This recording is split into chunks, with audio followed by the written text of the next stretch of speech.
على سيد المرسلين وعلى آله وأصحابه أجمعين. أما بعد فأعوذ بالله من الشيطان الرجيم. بسم الله الرحمن الرحيم. خذ من أموالهم صدقة تطهرهم وتزكيهم بها وصل عليهم إن صلاتك سكن لهم والله سميع عليم. وقال النبي صلى الله عليه وسلم الدين يسر. وقال مانع الزكاة يوم القيامة في النار، أو كما قال عليه الصلاة والسلام. صدق الله العظيم وصدق رسوله النبي الكريم، ونحن على ذلك لمن الشاهدين والشاكرين، والحمد لله رب العالمين. اللهم صل على سيدنا حبيبنا شفيعنا نبينا ومولانا محمد وبارك وسلم. محترم دوستوں، بزرگوں، ہم سب جانتے ہیں کہ اسلام کے ارکان کیا ہیں، اور اسلام کا تیسرا رکن، سب سے پہلا رکن ایمان کا ہے، دوسرا رکن نماز ہے، تیسرا رکن جو ترتیب وار بتایا گیا تو یہ تیسرے نمبر پر زکوٰۃ کا نمبر آتا ہے، پھر روزہ، پھر حج. تو یہ تیسرا نمبر جو ہے یہ زکوٰۃ کا نمبر ہے. تو یعنی بتانا مقصد یہ ہے کہ یہ اتنا اہم رکن ہے کہ اس کو تیسرا نمبر دیا گیا.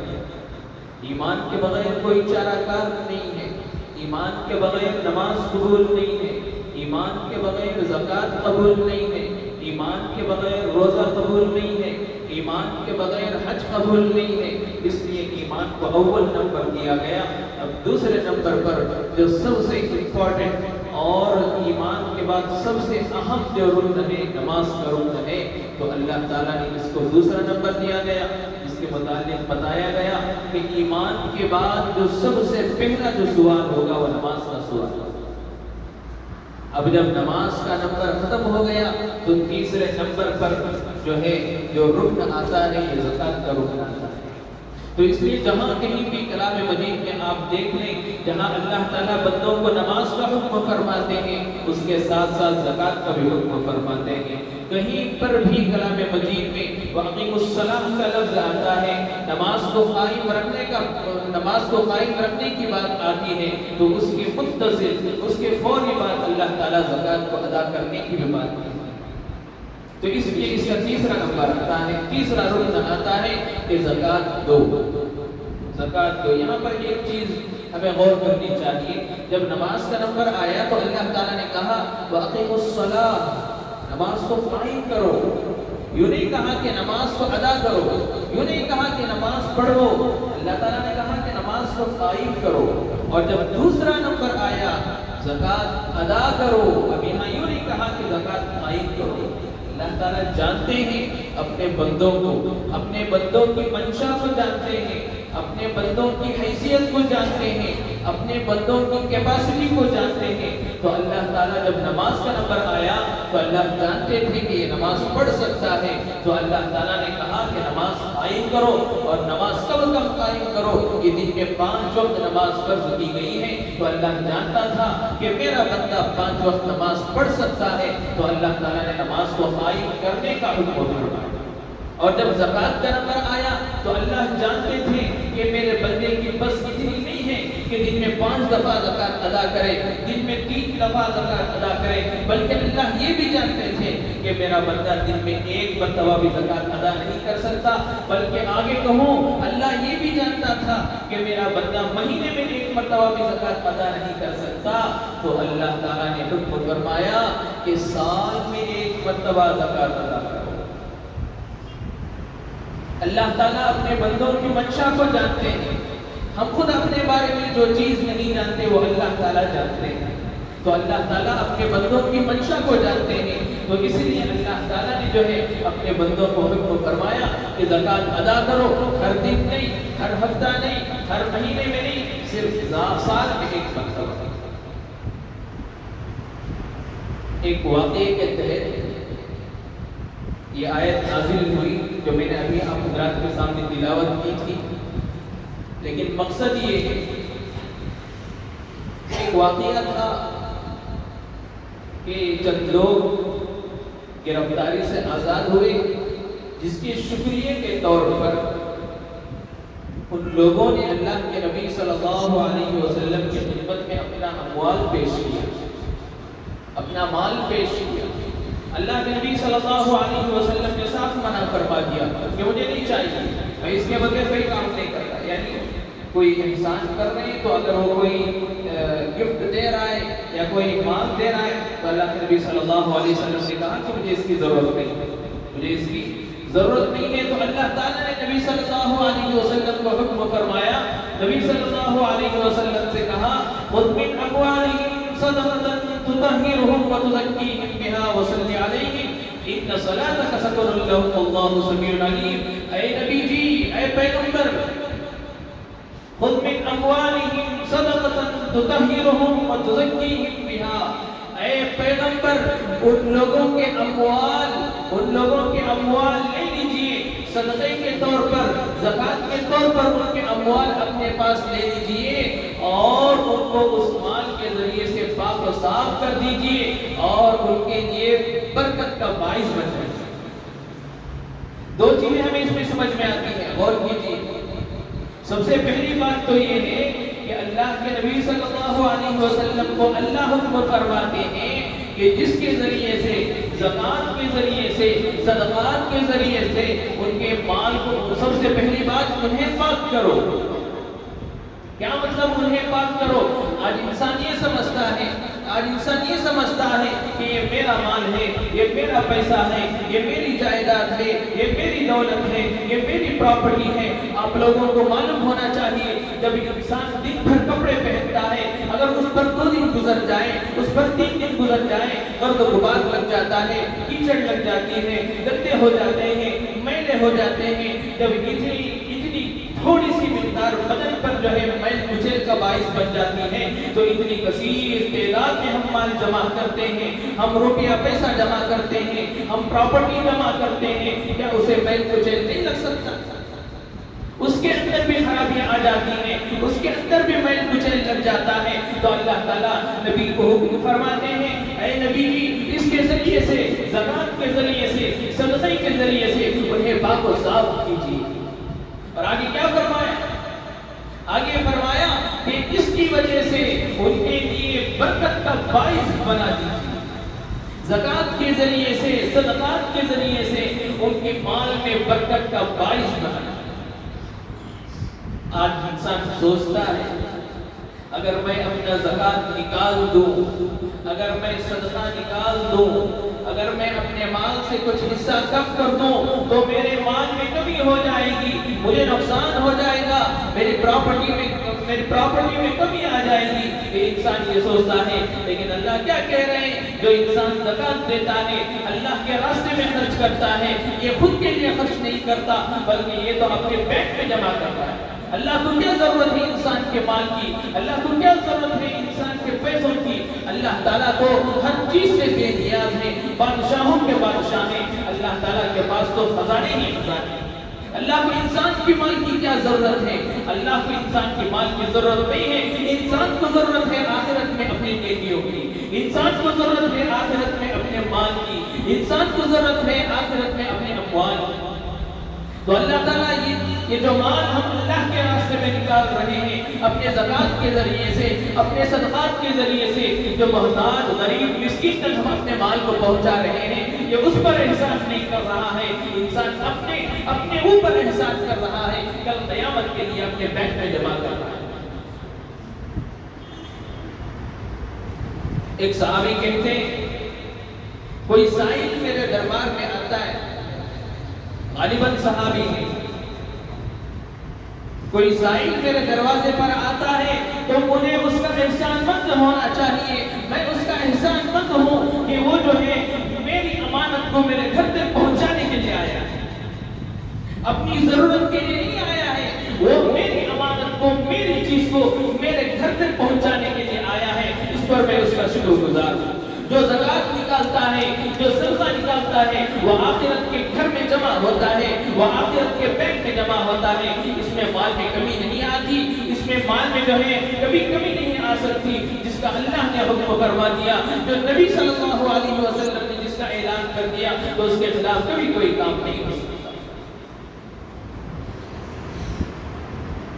اب ہمیں ایک اور بات کی طرف بھی توجہ دینی چاہیے کہ جیسے میں نے شروع میں کہا تھا کہ نماز کو قائم کرو اور زکوٰۃ کو ادا کرو، نماز کو قائم کرو اور زکوٰۃ کو ادا کرو، یہ دوسرا پہلو ہے، زکوٰۃ کو ادا کرو، اس کے لیے کوئی ٹائمنگ فکس نہیں، جیسے فجر کی نماز کے وقت میں فجر کی نماز پڑھنا ہے، ظہر کی نماز کے وقت میں ظہر کی نماز پڑھنا ہے، عصر کی نماز کے وقت میں عصر کی نماز، مغرب کی نماز کے وقت میں مغرب، عشاء کے وقت میں عشاء کی نماز پڑھنا ضروری ہے۔ کوئی انسان یہ کہہ دے کہ میں عشاء فجر ایک ساتھ پڑھ لوں گا تو اس کی نماز نہیں ہوگی، کوئی انسان یہ کہہ دے ایک ہفتے کی نمازیں میں بیک وقت پڑھ لوں گا کہ ایک ہفتے کی چھٹی ہو جائے گی، اس کی نماز قبول نہیں ہوگی۔ لیکن جب زکوٰۃ کا نمبر آتا ہے، جب زکوٰۃ کی باری آتی ہے تو اللہ تعالیٰ نے بندوں کے لیے یہاں بھی تخفیف کا معاملہ فرمایا، یہاں بھی سہولت کا معاملہ فرمایا، اپنے بندے کو اختیار دیا کہ پورے سال بھر میں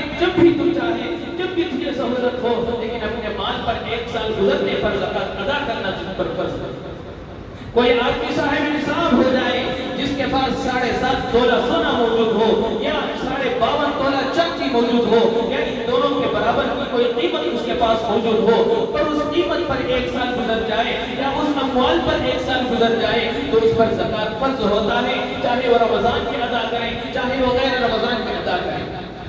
یہاں پر چند مفتی پیدا ہو جاتے ہیں، یہاں پر چند لوگ جو ہے اپنے دور سے فتویٰ دینا شروع کرتے ہیں کہ جب رمضان کا مہینہ آ جائے تو زکوٰۃ کلیکشن شروع ہو جاتا ہے، زکوٰۃ کے لیے پیسہ جمع کرنا شروع کر دیتے ہیں، بلکہ یہاں تک کہتے ہیں کہ رمضان ہی میں زکوٰۃ نکالنا چاہیے۔ میں ان لوگوں کو آگاہ کر دوں کہ دیکھیے فتویٰ دینے کا کام، مسائل بتانے کا کام یہ علماء کا ہے، کسی اور انسان کا کام مسائل بتانا یا جو ہے کوئی اور جو ہے دین کے امور سمجھانا ان کا کام نہیں ہے۔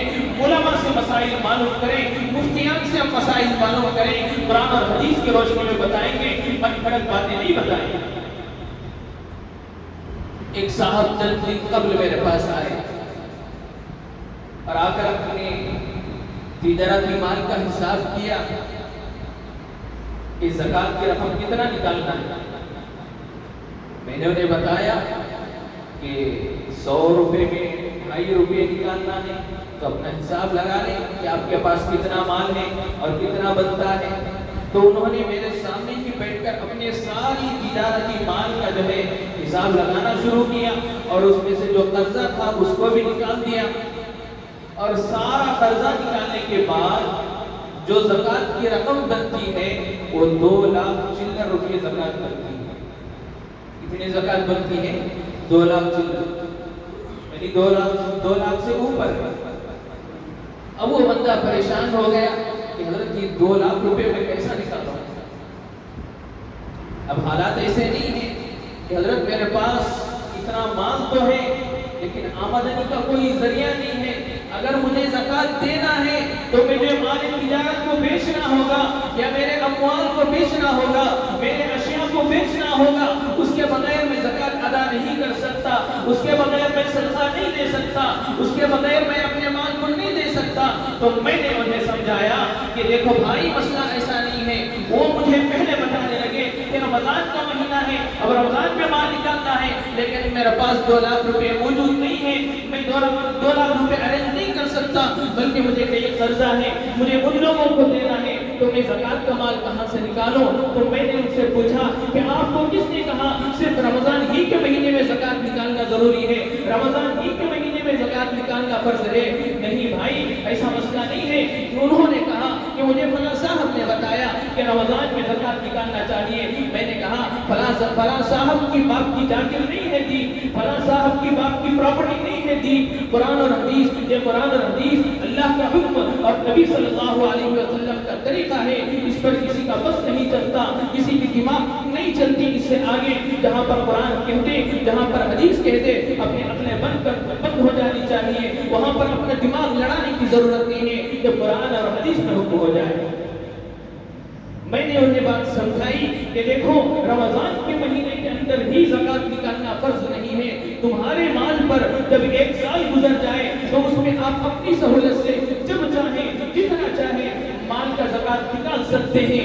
بیک وقت 2 لاکھ روپے آپ کو نکالنا ضروری نہیں ہے، اس کا حساب لگائیں، حساب لگا کر دیکھیں کہ اتنے مال پر کب زکوٰۃ فرض ہوا ہے، یا پہلے تجارتی مال آپ نے کب جمع کیا تھا، کیا اس پر 1 سال گزرا ہے یا نہیں گزرا ہے، یا دوسرے نمبر پر جب آپ نے تجارت شروع کیا اس تجارت پر 1 سال گزرا ہے یا نہیں گزرا ہے۔ میں نے انہیں بات سمجھائی، مسئلہ سمجھایا، پھر ان کے لیے جو ہے کچھ تخفیف ہو گئی اور دل میں تسلی ہوئی، اور کہنے لگے ہاں، اور ایک بات میں نے یہ بھی انہیں بتائی کہ ایک بات ہمیں یہ بھی خیال رکھنا چاہیے کہ رمضان کے مہینے میں زکوٰۃ نکالنا فرض تو نہیں ہے، رمضان کے مہینے میں زکوٰۃ نکالنا فرض تو نہیں ہے۔ جس طریقے سے نماز کا پڑھنا 1 فرض کے بدلے میں 70 فرض کا ثواب ملتا ہے، جس طریقے سے یہاں پر رمضان کے مہینے میں 1 صدقہ دیں گے تو اس کا دگنا ثواب ملتا ہے، یہاں پر 1 نفل پڑھیں گے تو جو ہے فرض پڑھنے کا ثواب ملے گا۔ ٹھیک اسی طریقے سے اگر کوئی بندہ رمضان کے مہینے میں زکوٰۃ نکالتا ہے تو اس کو بھی دگنا اجر ملے گا۔ زکوٰۃ رمضان کے مہینے میں نکالنا فرض نہیں ہے، لیکن جو بندہ رمضان کے مہینے میں زکوٰۃ نکالتا ہے تو ہر عمل کی طرح اس عمل پر بھی اللہ تعالیٰ اس کو دگنا اجر عطا فرماتے ہیں۔ لیکن ہمیں یہ بھی معلوم ہونا چاہیے کہ ہر آدمی کی اتنی کیپیسٹی نہیں ہوتی، ہر آدمی کے پاس اتنی گنجائش نہیں ہوتی کہ بیک وقت پورا مال نکالے، بیک وقت پورا زکوٰۃ ادا کرے، اس کے پاس اتنی کیپیسٹی نہیں ہوتی۔ آج کل کے حالات بھی ایسے ہیں تو مفت کے مفتی بننے کی ضرورت نہیں ہے، جو مفتی ہے وہ کافی ہے امت کو سمجھانے کے لیے، جو علماء ہیں وہ کافی ہے امت کو سنبھالنے کے لیے۔ اب آپ کی فتووں کی ضرورت نہیں ہے، آپ مفتی بننے کی ضرورت نہیں ہے، جو علماء ہیں وہ کافی ہے امت کو سمجھانے کے لیے۔ ایک مرتبہ اللہ کے نبی صلی اللہ علیہ وسلم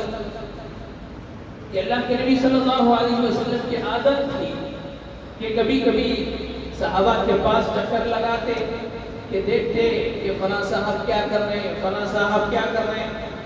تو ایک مرتبہ تہجد کا وقت تھا تو اللہ کے نبی صلی اللہ علیہ وسلم نکلے دیکھنے کے لیے کہ کون صاحب کیا کر رہے ہیں۔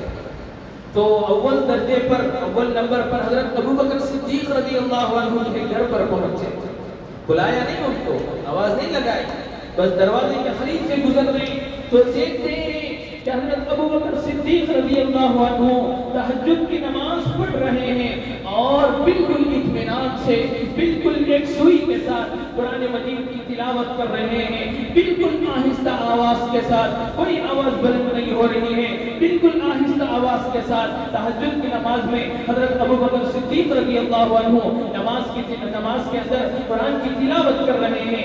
آگے بڑھتے ہیں، حضرت عمر فاروق رضی اللہ عنہ کا گھر آتا ہے تو دیکھتے ہیں کہ حضرت عمر فاروق رضی اللہ عنہ بھی تہجد کی نماز میں مشغول ہے، لیکن یہ صاحب بلند آواز سے قرآن پڑھ رہے ہیں۔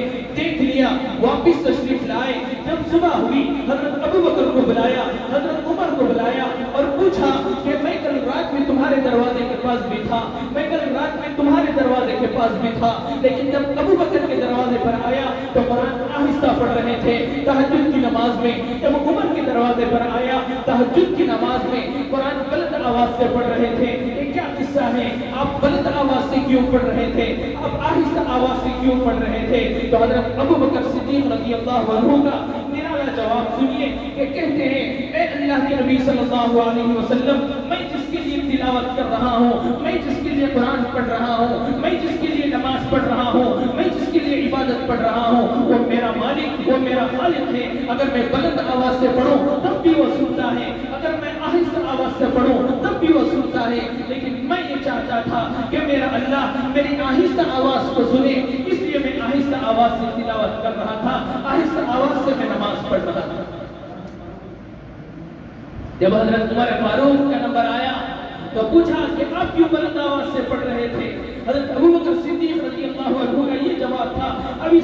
اب جو ہے دوسرے نمبر پر حضرت عمر فاروق رضی اللہ عنہ کو سوال کیا گیا تو یہ ایک دم بالکل برعکس جواب ہے، ایک دم الگ جواب ہے۔ حضرت عمر فاروق رضی اللہ عنہ کہتے ہیں دیکھیے صحابہ کی رائے کیا ہوتی تھی، ایسے زبردست رائے کے باوجود اللہ کے نبی صلی اللہ علیہ وسلم کا رد عمل کیا ہوتا تھا۔ دیکھیے دین کس کو کہتے ہیں، حدیث کس کو کہتے ہیں، اس کو سمجھانا کہتے ہیں۔ حضرت عمر فاروق رضی اللہ عنہ کہتے ہیں جب میں تہجد کی نماز میں تھا، جب میں تلاوت کر رہا تھا، بلند آواز سے اس لیے پڑھ رہا تھا کہ جو آدمی اپنے بستر پر سو رہے ہیں کھراٹے مار کر، اللہ کو بھول کر، دنیا میں آنے کے مقصد کو بھول کر، جو میٹھی نیند میں سو رہے ہیں، میرا دل یہ چاہتا تھا کہ قرآن بلند آواز سے پڑھوں اور ان سونے والوں کو جگا کر اللہ کی عبادت میں لگاؤں۔ اور جو شیطان ہمارے درمیان گشت کر رہا ہوتا ہے، میرا دل یہ چاہا کہ بلند آواز سے قرآن پڑھوں اور ان شیاطین کو اپنے پاس سے بھگا دوں۔ یہ حضرت ابو بکر صدیق رضی اللہ عنہ کی بات تھی۔ جب دونوں فریقین کی بات اللہ کے نبی صلی اللہ علیہ وسلم نے سنی، حضرت ابو بکر کی بات بھی سنی، حضرت عمر کی بات بھی سنی، دونوں کی بات کو سن کر کہا کہ اے ابو بکر تم نے جو عمل کیا یہ اپنی ذات سے کیا۔ حضرت عمر سے کہا اے عمر تم نے جو بات کہی یہ بھی جو ہے اپنی ذات سے کہی، یہ کس سے بات کر رہے ہیں؟